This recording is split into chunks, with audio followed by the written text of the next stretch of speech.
Hi folks, I'm Arkush for ChicagoSunTimes.com, and we preview the Bears' primetime Sunday night football visit to the San Francisco 49ers in the opening of all-new Levi's Stadium. It'll be the first game the 49ers have ever played in their new stadium, and so right off the bat they will be emotionally charged, and it will be an extra obstacle for the Chicago Bears to overcome. That and of course their questionable performance in the opener at home against the Buffalo Bills. So we'll start by taking a look at the Bears' offense. Now, they did throw the football well, 349 yards passing, yet they were only able to convert it into 20 points. And so when that happens, you usually start by looking at the quarterback. Jay Cutler did throw a couple of interceptions. The second one really more his fault, the kind of throw he'll have to avoid. And obviously the 49ers a much tougher defense to deal with than the Buffalo Bills were.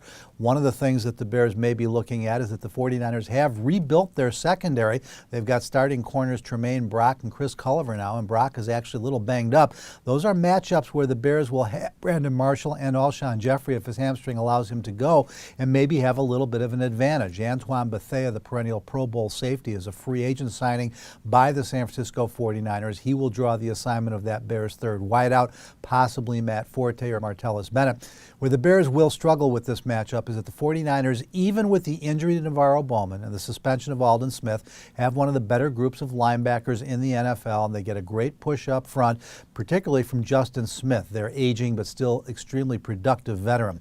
49ers defense didn't lose as much as people thought they might without Bowman, without, of course, Aldon Smith, and Ray McDonald had his off-the-field troubles before the opener, but nonetheless lined up and went. They were impressive against Dallas. This will be a very tough test for the Bears offense.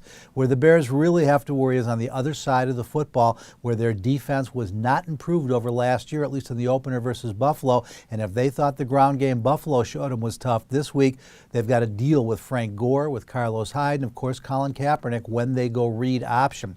The other part that makes this matchup very tough for the Chicago Bears is the Niners have really upgraded their receivers in what was already a very potent passing attack. Now you've got a healthy Michael Crabtree, you've got Anquan Boldin, you've got the addition of Stevie Johnson, and one of the best playmaking tight ends in the NFL in Vernon Davis. Kaepernick, not the most accurate or consistent passer in the world, but the Bears will have to get pressure, and the 49ers boast one of the better offensive lines in football. So at the end of the day, the matchup we're looking at here, Bears playing Sunday night football against one of the most talented teams in the NFL, a highly motivated team opening in their new stadium. This will take a monumental effort from the Bears, much better than what you saw against the Buffalo Bills if they're going to be competitive, let alone have a chance to pull the upset in this one.